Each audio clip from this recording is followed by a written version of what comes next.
Halo, selamat pagi pemirsa, apa kabar Anda hari ini?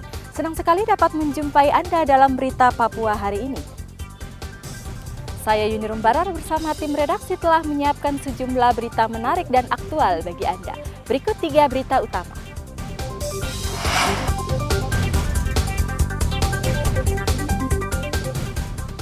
Kapal pengangkut kayu tenggelam, 11 anak buah kapal hilang.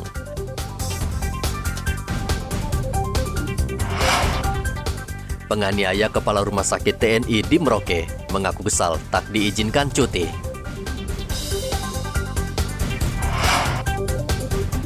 Puluhan mahasiswa di Merauke berunjuk rasa menolak rancangan Kitab Undang-Undang Hukum Pidana.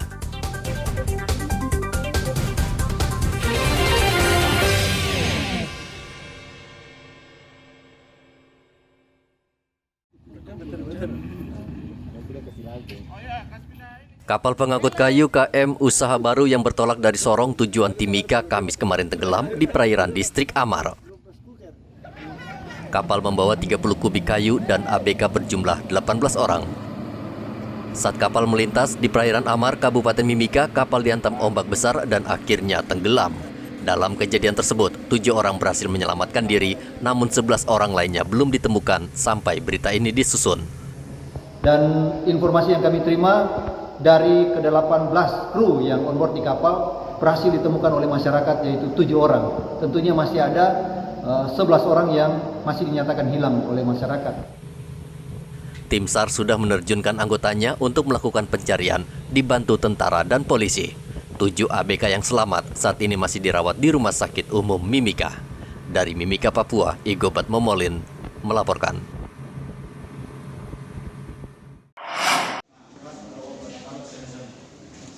Denpom Merauke masih memeriksa Muhammad Al-Kausar, pelaku penikaman Mayor Beni Arjihans, Kepala Rumah Sakit TNI Angkatan Darat LB Murdani, Merauke. Hasil pemeriksaan sementara, pelaku kesal karena cuti yang ia ajukan ternyata tidak disetujui korban. Dan Rem 174 Anim Tiwani anggap Brigjen Reza Pahlevi mengatakan pelaku sudah merencanakan perbuatannya. Menurut Reza, hal tersebut terlihat dari pisau yang ia sudah persiapkan dan disimpan di jok motor. Untuk sampai saat ini untuk saksi masih bertahap, ada sekitar 5 orang saksi. Siapa-siapa saja mereka itu, Jenderal? Nama-namanya kami belum mendapatkan. Maksudnya anggota sendiri atau? Anggota sendiri, karena memang tempat kejadian kan sedang melaksanakan apel pagi. Ya. Jadi seluruh anggota yang ada di situ yang kurang lebih ada sekitar 12 orang. 12 orang gitu ya. Jenderal, indikasinya katanya diduga pelaku ini sakit hati, jengkel karena kecewa ya. Intinya kekecewaan yang dilakukan karena dia mau mengambil cuti. Karena kekecewaan itu belum diizinkan, bukan tidak diizinkan. Saya ingatkan itu bukan tidak diizinkan, jadi belum diizinkan karena cuti itu kapan saja bisa diambil. Kebetulan karena pegawai kesehatan ini sangat terbatas sehingga bergantian. Itu yang baru kita dapat. Pelaku sendiri masih bujang, Jenderal? Sudah berkeluarga. Anak berapa, Jenderal? Satu. Anak satu. Jenderal, proses hukum yang maksimal tentunya adalah pemecatan ya? Berat dan pemecatan. Ya, karena kalau lihat dari motifnya juga itu sudah mengarah seperti terencana. Rencana ya? Ya, sudah mengarah seperti terencana. Kenapa? Karena pisau yang digunakan itu seperti pisau yang sudah disiapkan. Seperti terencana, karena pisau kan sangat tajam, panjangnya kurang lebih. Dan dari hasil otopsi kita dapatkan pisau tersebut bukan pisau semacam pisau biasa. Karena tidak ada bengkok sama sekali. Dan lurus, berarti kan sudah cukup tajam dan nancap kurang lebih sekitar 23 cm. 23 cm. Berarti bukan pisau dapur ya? Bukan. Semacam pisau belati yang cukup panjang. Akibat perbuatannya, Muhammad Al-Kautsar terancam hukuman pidana berat dan dipecat dari TNI. Penganiayaan terhadap Mayor Beni Arjihans dilakukan Sertu Muhammad Al-Kautsar yang sehari-hari bertugas di Rumah Sakit TNI LB Murdani, Merauke. Pelaku menganiaya korban usai apel pagi pada Selasa lalu. Muhammad Ridwan melaporkan dari Merauke, Papua.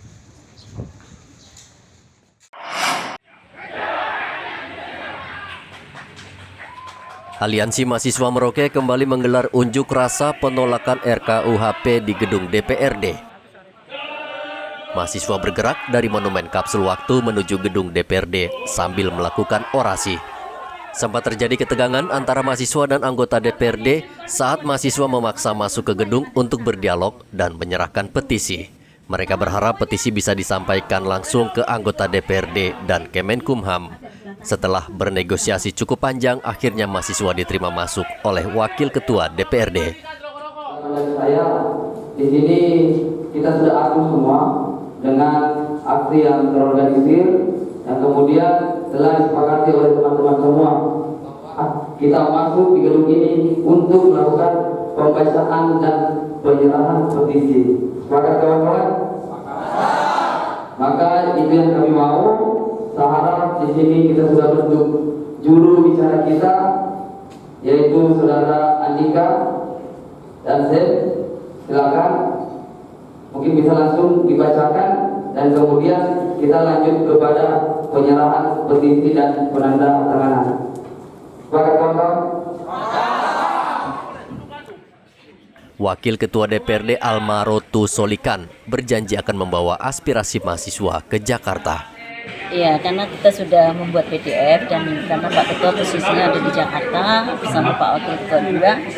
Kenapa tidak kalau sudah ada Pak Ketua apalagi di sana, biar saja. Itu kan sekarang zaman modern canggih. Sudah kita kirim dia, nanti biar dia yang koordinasi ke Menkumham ataupun ke Komisi 3. Ya disampaikan aspirasi dari ujung timur Indonesia ini, mahasiswa kita ya ikut aktif dan ikut mengkaji RKUHP yang dimaksud.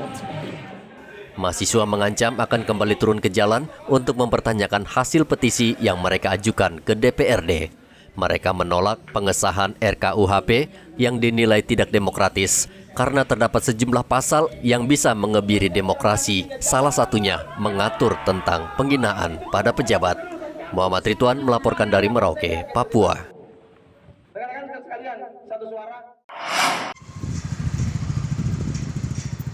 Warga Merauke tahun ini diharapkan sudah memiliki KTP karena saat ini ada 8.000 warga belum memiliki KTP.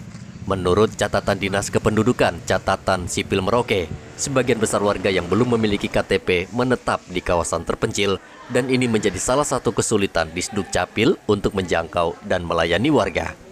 KTP untuk Kabupaten Merauke itu 158.390 itu yang wajib KTP. Kemudian dari wajib KTP itu yang sudah perekaman dan sudah cetak itu sekitar 139.348 keping KTP. Sisanya itu sekitar 8.788 yang belum memiliki KTP dan kami berharap di semester 2 tahun 2022 ini kami bisa meningkatkan itu minimal masuk ke angka sisa dari 8.000 itu kita bisa mencapai setengah dari itu dan semester berikut kita bisa mencapai yang mendekati 100%. Ibu, itu sebagian besar mereka domisilinya di mana? Di kota apa? Kalau di kota ini sebagian besar itu sudah memiliki dokumen. Kita kebanyakan turun ke daerah-daerah, ke kampung-kampung, distrik-distrik yang jauh. Seperti yang jauh dari tempat pelayanan. Justina meminta warga agar segera mengurus KTP di kecamatan dan di Sdukcapil. Dukcapil Merauke memberikan banyak kemudahan bagi warga Merauke untuk mengurus dokumen kependudukan seperti KTP maupun kartu keluarga. Muhammad Ridwan melaporkan dari Merauke, Papua.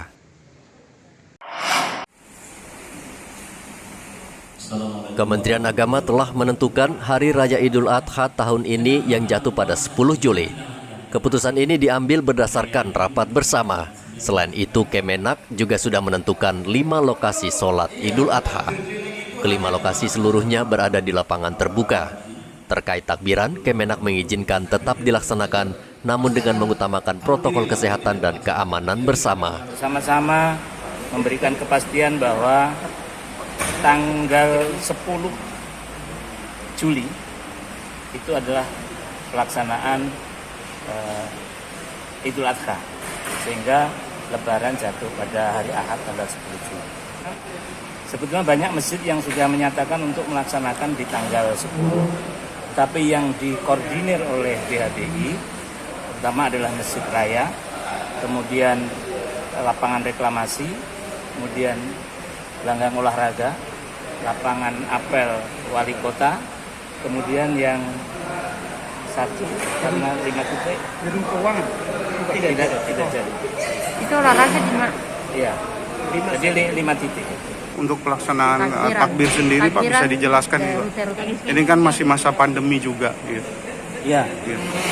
Saat ini kan berdasarkan apa yang disampaikan oleh Pak Presiden, di tempat-tempat terbuka boleh tidak pakai masker, tetapi tetap jaga protokol kesehatan. Artinya kami dari BHBI dan Kementerian Agama serta beberapa tokoh yang hadir ini bersepakat untuk dilaksanakan takbir keliling sebagai syiar, yang rutenya mengambil dari lapangan hoki menuju ke Masjid Raya dengan putar di kilo 12. Warga juga diminta tertib saat sholat Idul Adha hari Minggu nanti. Topan melaporkan dari Sorong, Papua Barat.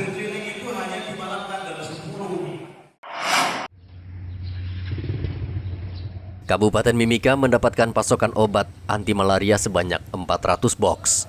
Kepala Dinas Kesehatan Mimika, Reynold Ubra, mengatakan obat malaria tersebut telah disuplai ke sejumlah rumah sakit dan puskesmas.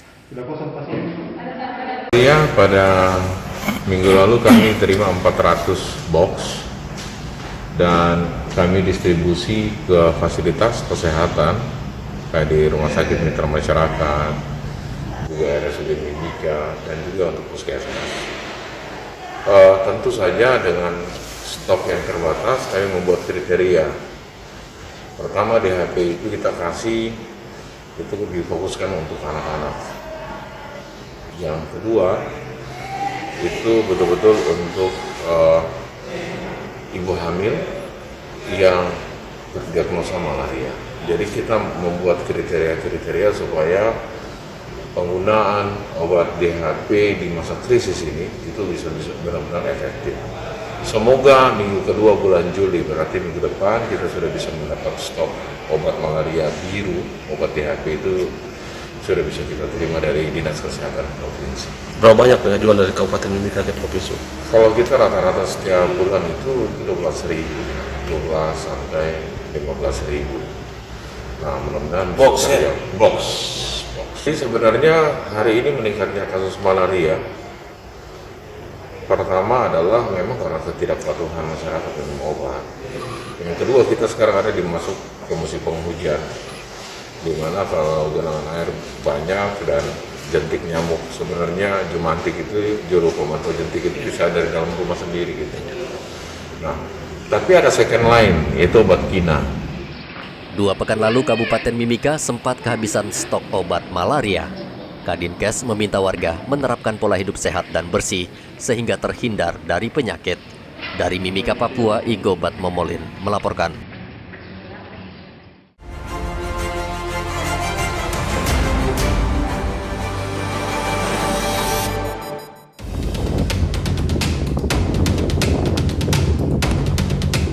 Polisi dibantu warga berhasil menangkap buaya yang memangsa Yeniman, warga Teluk Bintuni, saat sedang mencari ikan di Muara Sumuri.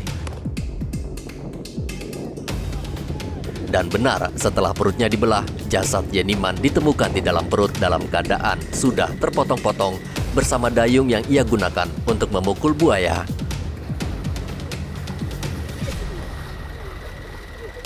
Saksi mengatakan korban sebelumnya bersama 5 rekannya sedang menangkap ikan di Muara Sumuri menggunakan jaring. Setelah jaring terpasang, mereka naik ke perahu, kecuali Yeniman yang mengaku masih ingin mandi. Beberapa menit kemudian, rekan korban melihat Yeniman tiba-tiba tenggelam diseret buaya. Ia sempat berteriak minta tolong, namun rekan korban tidak berani membantu karena buaya berukuran sangat besar. Muara Sumuri merupakan habitat buaya karena panjang buayanya yang bisa mencapai 11 meter.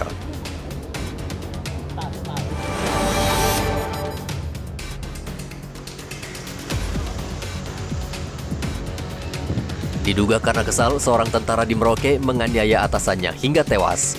Sertu Muhammad Al-Kautsar yang sehari-hari bertugas di Rumah Sakit TNI Murdani Merauke menganiaya Mayor Beni Arjihans usai apel pagi. Mayor Beni Arjihans, Kepala Rumah Sakit TNI Angkatan Darat Murdani Merauke sempat dibawa ke IGD, namun nyawanya tidak tertolong karena kehabisan darah. Jenazah Mayor Beni Arjihans diterbangkan ke Jakarta dan dimakamkan di kampung halamannya di Cimahi, Jawa Barat.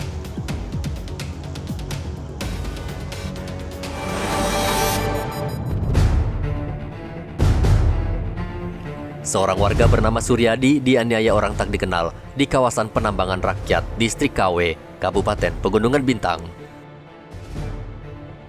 Korban dianiaya menggunakan senjata tajam hingga kehabisan darah dan akhirnya meninggal dunia. Direktur Reskrimum Polda Papua Kombes Faisal Ramadhani membenarkan insiden penyerangan seorang warga. Ia mengatakan korban terkena sabetan senjata tajam. Jenazah Suryadi sudah dibawa ke kampung halamannya di Makassar.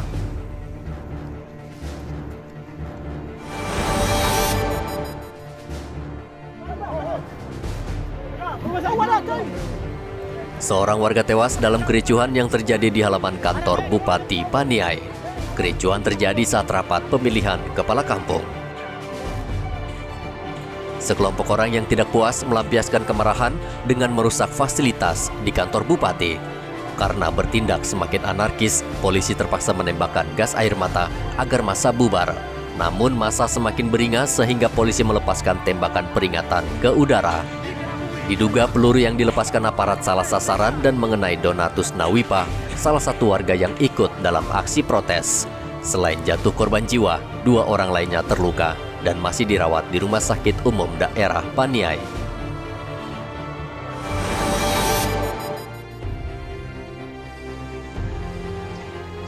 Sebuah kapal penangkap ikan tenggelam saat keluar dari dermaga Dobo. Dalam kecelakaan tersebut, 10 ABK berhasil menyelamatkan diri, namun 15 ABK lainnya masih dalam pencarian. Tim SAR Merauke sudah menuju lokasi kapal tenggelam yang berjarak 200 mil dari dermaga. 10 ABK yang selamat sudah dievakuasi kapal KRI Teluk Wondama yang saat kejadian kebetulan melintas di lokasi. Saat ini KRI Teluk Wondama tengah mencari 15 ABK yang masih hilang. Kapal penangkap ikan Setia Makmur diduga tenggelam akibat cuaca buruk yang menyebabkan gelombang tinggi di perairan Merauke.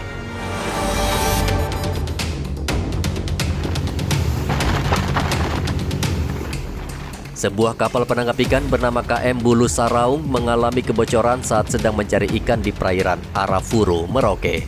Kapal akhirnya karam di muara Sungai Maro, Merauke yang berjarak 11 km dari kantor SAR.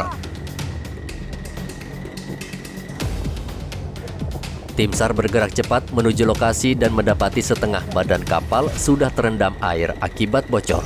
Sementara seluruh anak buah kapal mengamankan diri dengan naik ke bagian atap.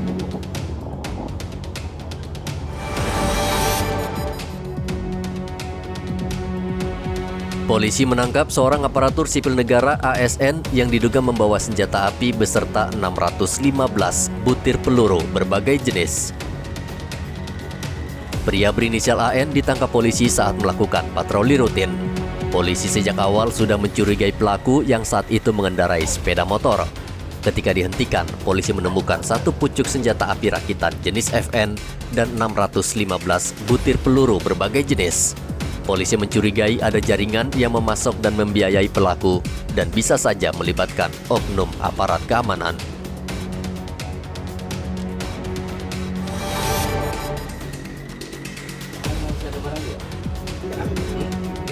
Polisi meringkus 4 orang yang terlibat kasus peredaran narkotika jenis sabu-sabu di Timika. 2 orang diantaranya merupakan warga negara asing yang bekerja di Tembagapura PT Freeport Indonesia. Kedua WNA digerebek polisi di barak karyawan di Mil 68 PT Freeport Indonesia Tembagapura. Polisi menyita sabu-sabu sebanyak 9 paket dalam bungkusan plastik obat.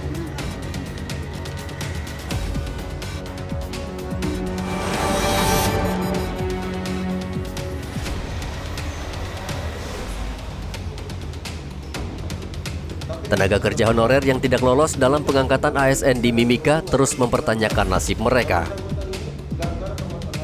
Sejumlah perwakilan tenaga honorer yang sudah puluhan tahun bekerja di Pemkab Mimika bertemu dengan Kepala BKP SDM.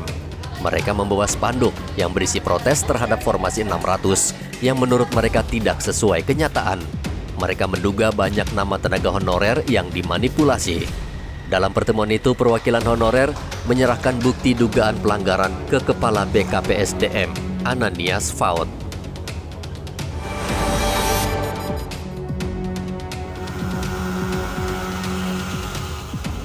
Pemerintah Kabupaten Asmat menetapkan status kejadian luar biasa penyakit demam berdarah. Hal ini disebabkan karena 41 orang terjangkit demam berdarah dan seorang anak berusia 8 tahun meninggal dunia pada 28 Juni lalu. Kepala Dinas Kesehatan Papua Robi Kayame mengatakan telah melakukan berbagai upaya secara masif untuk mengendalikan dan mencegah penyebaran penyakit. Di antaranya pengasapan, pemeriksaan jentik di tempat-tempat penampungan air mandi dan minum milik masyarakat, serta memberikan penyuluhan kepada masyarakat. Dinas Kesehatan Asmat tidak mau mengambil resiko dan menetapkan status kejadian luar biasa karena semakin banyak warga yang positif terjangkit demam berdarah. Informasi tadi sekaligus menutup jumpa kita dalam berita Papua hari ini. Akhir kata, saya Yunrum Barar bersama tim redaksi yang bertugas mengucapkan terima kasih atas perhatian Anda. Selamat pagi, Wanyambe.